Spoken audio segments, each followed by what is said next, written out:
साईं राम। आज का साईं वचन बाबा कह रहे हैं, मेरे बच्चे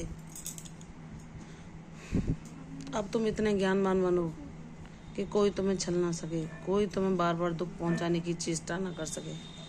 ऐसे लोगों को अपने जीवन में उतना सीमित स्थान दो जितना कि आवश्यक है। जो तुम्हारे लाख प्रयासों के बावजूद भी, लाख तुम्हारे अच्छा करने के बावजूद भी, जिन्हें तुम्हें कुछ अच्छाई दिखती ही नहीं, वह हर पल अपनी बातों की सूल छुपाकर तुम्हें कष्ट देना चाहते हैं। तो उनसे जितना संभव हो दूरी बनाओ और अपने मन को ध्यान में लगाओ। तुम्हारे बाबा का एहसास जब तुम्हें हर पल होगा तो तुम ऐसे लोगों को जिन्होंने तुम्हें दुख प्रदान किया, हृदय से क्षमा करते हुए अपने जीवन पथ पर आगे बढ़ जाओगे। यही तुम्हारे बाबा चाहते हैं कि जो लोग तुम्हें ऋणानुबंधों के कारण मिले हैं, जिन्होंने तुम्हारे लाख प्रयासों के बावजूद भी कभी तुम्हारे अच्छे कर्मों को, तुम्हारे त्याग बलिदान को देखा ही नहीं और सिर्फ उन गलतियों का ही एहसास कराया जो भूलवश तुमसे हो गई, सिर्फ उन्हीं को बार बार बताकर तुम्हारे जीवन में दुख पहुंचाना चाहा, तो ऐसे लोगों को क्षमा कर दो मेरे बच्चे।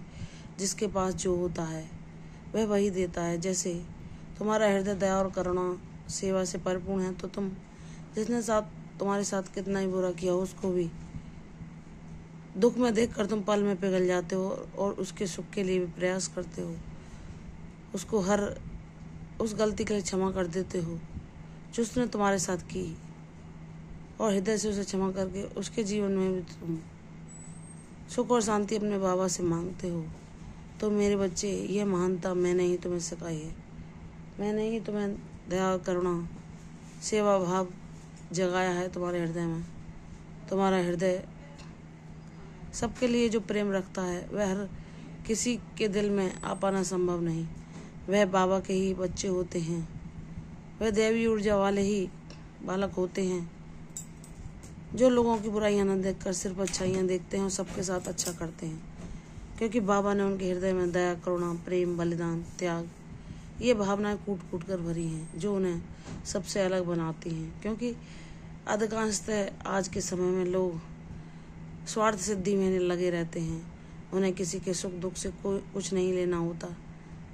अगर उनके सुख में कोई बाधा उत्पन्न करे तो वह उससे नाता भी नहीं रखते।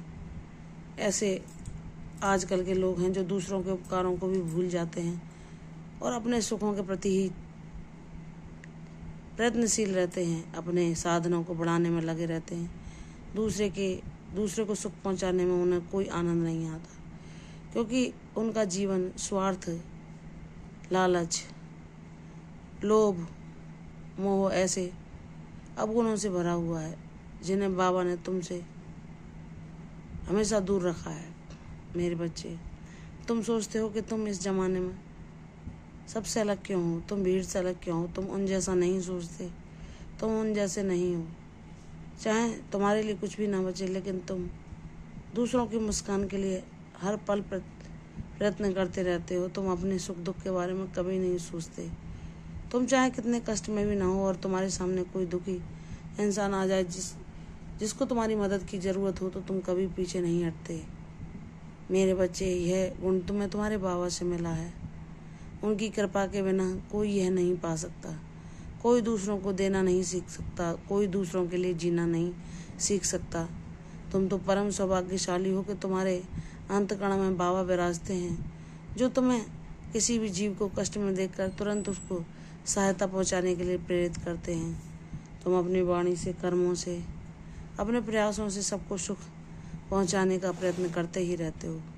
चाहे तुम्हारे जीवन में कितना भी कोहराम क्यों न मचा हो, तुम अपने जीवन के लेकर कभी चिंतित नहीं होते, लेकिन दूसरों के दुख को देखकर तुम मुझसे प्रार्थना करते हो कि बाबा इनके दुखों को दूर करो। मेरे बच्चे, जो इतना पवित्र ऊर्जा वाला बच्चा होता है, क्या मैं उसको अभावों और दुखों में रहने दे सकता हूँ? नहीं मेरे बच्चे, जितना मैंने तुम्हें दया, सहानुभूति और करुणा से युक्त बनाया है, यह ही गुण तुम्हारे जीवन का उद्देश्य बनेंगे। तुम सबको खुशियाँ बांटोगे, मैं इस काबिल तुम्हें बनाऊंगा कि तुम्हारे पास किसी भी साधन की कोई कमी नहीं होगी। तुम जिसकी सहायता करना चाहोगे कर पाओगे। इस काबिल तुम्हारा बाबा तुम्हें बनाएगा। तुम्हारे सभी अंधेरों को दूर कर सारी तुम्हारी अधूरी ख्वाहिशों को तुम्हारा बाबा पूरा करेगा। तुम बाबा पर विश्वास करो, सब कुछ उनको सौंप कर, सच्चे हृदय से समर्पण करके, सारे प्रश्नों को विराम देकर बस बाबा के दिखाए मार्ग पर चलते रहो। बाबा तुम्हें कहाँ ले जाते हैं, कहाँ पहुँचाते हैं, सब कुछ उन पर छोड़ दो और अपने बाबा के नाम जाप को ही अपने जीवन का सार बना लो। तब तुम्हें कोई दुख, कोई कष्ट नहीं दे पाएगा। मेरे बच्चे, तुम्हारा जीवन दूसरों के लिए भी प्रेरणादायक बनेगा। तुमने जिन दुखों और कष्टों को मेरा नाम लेकर सहा है, वह तुम्हारे जीवन में अब मैं कभी ना आने दूंगा। तुम्हारा जीवन एक उद्देश्यपूर्ण जीवन होगा, जिससे तुम्हारे साथ साथ दूसरों को भी लाभ होगा। तुम अपने जीवन के साथ साथ दूसरों के जीवन को भी रोशन करोगे और सदैव अपने नाम की तरह प्रकाशवान रहोगे। मेरे आशीर्वाद तुम्हें वह शक्ति प्रदान करेंगे जिससे तुम्हारे जीवन की हर समस्या दूर हो जाएगी। मुझ पर विश्वास करो, तुम्हारा भाग्य शीघ्र उदय होगा। प्रसन्न रहो, यशस्वी हो। कल फिर आऊंगी साईं वचन के साथ। तब तक के लिए ओम साईं राम।